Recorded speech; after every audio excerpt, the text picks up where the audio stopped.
Well, howdy folks, and welcome to Mower Mike's Garage. Yep, we're talking chainsaws again. My favorite and most manly tool there is. Now, this here is a real treat because it is a Husqvarna 55 Rancher, which is a 55cc saw. They started making in the 90s. This one specifically is around the 2000 model, so she's just over 20 years old, and she's just been rode hard and put up wet. This thing is just plain wore out. So today what we're gonna do, we're gonna swap out the carburetor, just freshen things up a little bit with one of these cheapo kits on Amazon. We got the cheapo Chinese carburetor. And also, we're gonna change out the intake because that is a common failure point on these. So if you've already swapped out the carburetor and still can't get it to run, like what happened to me, check this video out because I got something real nice for you. So let's go ahead and zoom in, and I'm gonna take her top off and see what makes her tick. All right, let's start taking this old girl apart. Now this is the older Husqvarna. It's held on by 3 screws up top, just Phillips head. Pop them off like so. You can see underneath here, you just got a massive amount of just old, nasty plastic. This is the air filter cover. It actually what bolts on the carburetor. Carburetor's snuck between those two. And then right here, you've got your intake manifold, which is a mess. Now right here, you need to unscrew the screw. But if you're like mine, it's already stripped, so you can just pull it out.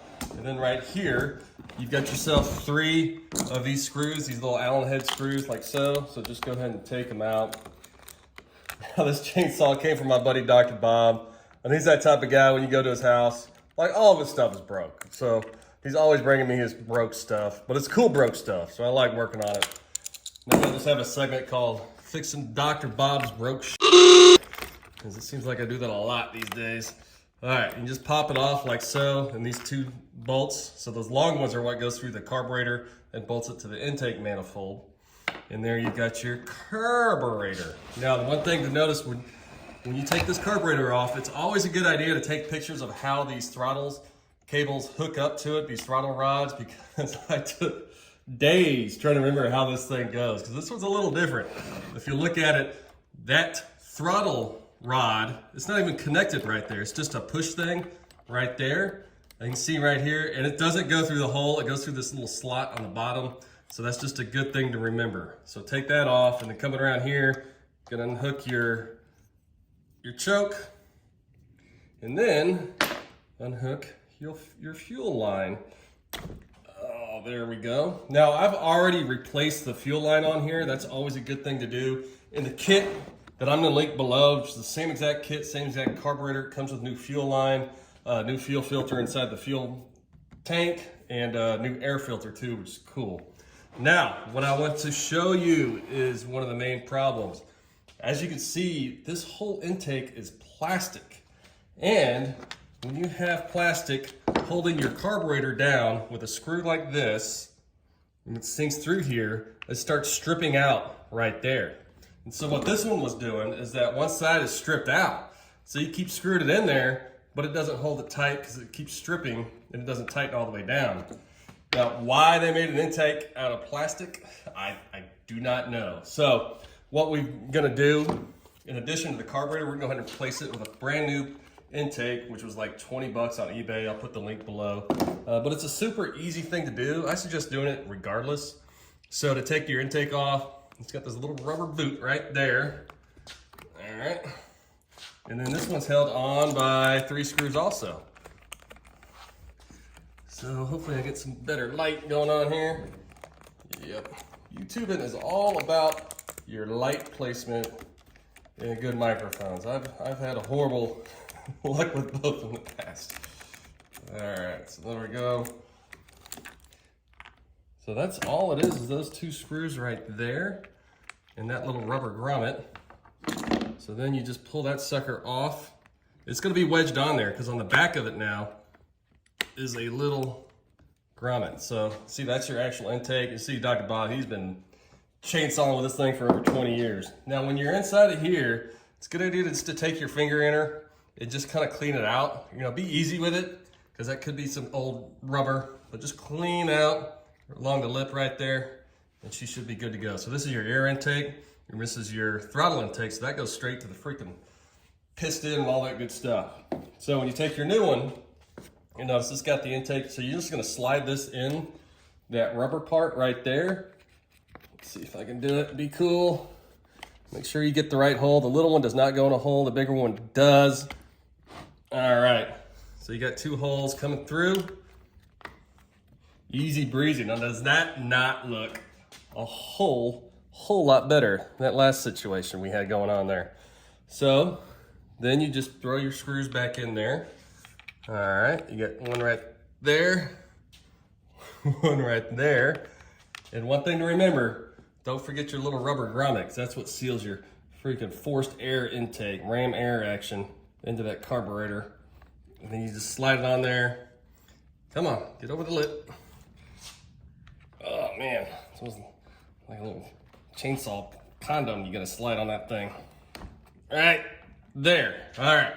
So I'm gonna go ahead and tighten these 2 screws up, and that's all it is to replace the intake. And then we're gonna have a nice brand new holes, fresh plastic to screw that carburetor into. It's gonna make a good seal on there. So stay with me, and then we're gonna strap on the old carburetor, the new carburetor. I tell you what, she's already looking better with her new intake on her. All right, so next we get to do the fun part. We're gonna talk about this carburetor here. Now, this carburetor is a 2-stroke carburetor I got specifically for this saw off Amazon. I'll put a link below to the kit I got. Came with the carburetor, fuel lines, fuel filter, spark plug, air filter, all sorts of good stuff for under 20 bucks. Pretty amazing, actually. And it works pretty dang good because I've already installed and used this carburetor, and this saw is ripping. And I also tuned it. Now, how I did the tune, this tune will not be tuned when you first get this thing. It'll take some tuning. I've got a great tuning video I'll post below for these types of saws. But for an initial tune, what I found, what I tuned this saw to, you've got your low jet right here and your high jet. Well, your low, how do we call this? We call this the low speed screw, your high speed screw. Now on this one, I tuned the low speed screw, which is the one closest to the engine, to 1.5 turns out. So essentially you turn it all the way to the right, which will till it bottoms out, turn it out 1.5 turns. Now on the high speed, I turned it out 2 turns, 2 full turns, which is quite a bit, meaning we had to richen it up quite a bit to get it to run right. But she was screaming. So again, the low speed screw closest to the engine, 1.5, high speed 2. And yours is probably gonna vary, but that's what I did for this old girl. All right, so let's go ahead and get her strapped on. So the way it's gonna work, this thing with these screws is what's gonna slide through here and then strap it to there. Now, make sure, don't forget your gasket. So the first thing, put your gasket, your screws, any white part there. Wait, don't do that first. Come on, dummy. First thing you wanna do is hook up your throttle cable, not a cable, but your throttle bar. And essentially it's gonna slide in that little slot, the very bottom slot. So see right there, we slide it right there and make sure it's loose. I mean, it's a little goofy, but you can see right there, that's how it works. Pretty jinky, but somehow it works. That's their specialty Sweden design. All right, now that we got that hooked up, next we're going to go ahead and plug in. All right, yeah, just slide around there. New fuel line. Again, new fuel line is always a good idea on these, especially since they give you one in the kit. And then what you can do, you're gonna go ahead and hook on your choke cable. And this one does go in the hole on this big chunk of plastic on the left-hand side. Come on, let's see if I can do it. Oh, shaky fingers. I had like 4 cups of coffee today. Come on, there we go. All right, and that is like so. I think we're getting somewhere now. All right, is that right? Yeah, I think that's right. No, that is not right. I got that thing upside down. Excuse me. I don't know why everybody's watching me. I really don't know what I'm doing here. Come on. All right, hook it from the back. There we go. I think that's more right. We'll find out. All right, so we got our throttle bar hooked right there. We got our choke and our fuel line hooked up. All right, so next we're gonna take this. Again, make sure you have your gasket there. And also you got your other gasket, which is gonna go on the inside part of the carburetor. So as you slide this through with these screws, try to make sure you get them through there. And as you through there, you hold it and then you angle it down and get it in the new plastic. There we go. And then you just start screwing her home. You can see that new plastic is so much tighter than that old stuff. I really suggest if you're gonna do this, just go ahead and spend the 20 bucks on the new intake. because I spent a couple weeks. I had this carburetor hooked on here and I couldn't figure out why I could not get her to tune. I can get her to start just a little bit, but anytime you get an air gap in there and she starts sucking air because it's not tight, then it's just not gonna run right, folks. So this way we get all new parts all around. So this saw here should be running like new, unless you forget what I did. All right, so as you see here, I forgot. I'm gonna have to take this whole thing apart. Hang on. You figured I'd have this down on the 27th time I've done this, but I don't. All right, before you screw it in, make sure to hook your fuel line. Your fuel line is gonna slide right through there, through the bottom part, as you can see. It gives it a little space, a little clip, and then your choke slides through the other one. So once you get those two screwed set up, go ahead and then you can screw it down. But again, check and see your gasket falls down quite a bit. When you do this, make sure that gasket is slid through those screws. All right. Yep. All right. I'm not gonna bore you with YouTube clips of me screwing. I'm just gonna go ahead and clip to the next part. So essentially, get those 3 screws, make sure your choke is slid through the top one, your fuel line is through that one, make sure your throttle bar is looking good. You can see right there. That's what you want to see. All right, so I'm gonna go ahead and tighten this thing up, put her skirt back on her, and we're gonna let it rip. See how this old Husqvarna Rancher 55 really works. Stay with me. Well, before I actually get her to rip, I just wanted to show the final product, and just, you can see how much better everything looks. Because these saws, you get so much crap and built up underneath there and putting new parts on it. Oh man, it just looks awesome, especially that new air filter. I have no idea why they're yellow like that. So she's gonna be good to go. Just slide this thing back on there. Now when you slide back on the top part, this new intake, it kind of sticks out on the side. So you gotta kind of wedge it down there, and it's good to get a screwdriver and push down. It's got some little white tabs on it, but just play around with it. It will slide down there eventually. All right, I'm gonna get her back on, and finally, we're gonna put her in some wood.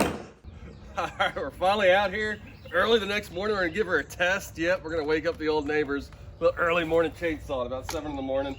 As you can see, I've got the top off. A lot of times I like testing it with the top off. It just gives me easier access to those adjustment screws if I need them. All right.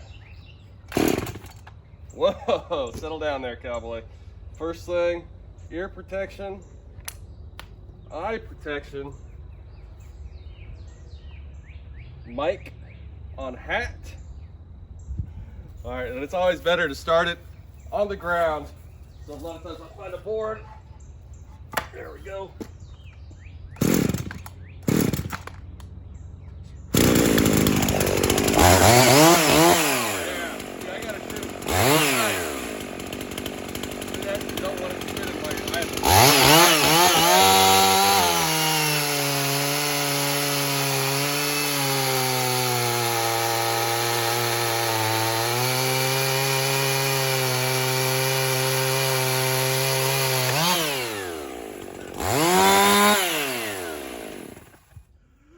I tell you what, for a 20-year-old saw that's been well used, that thing is ripping.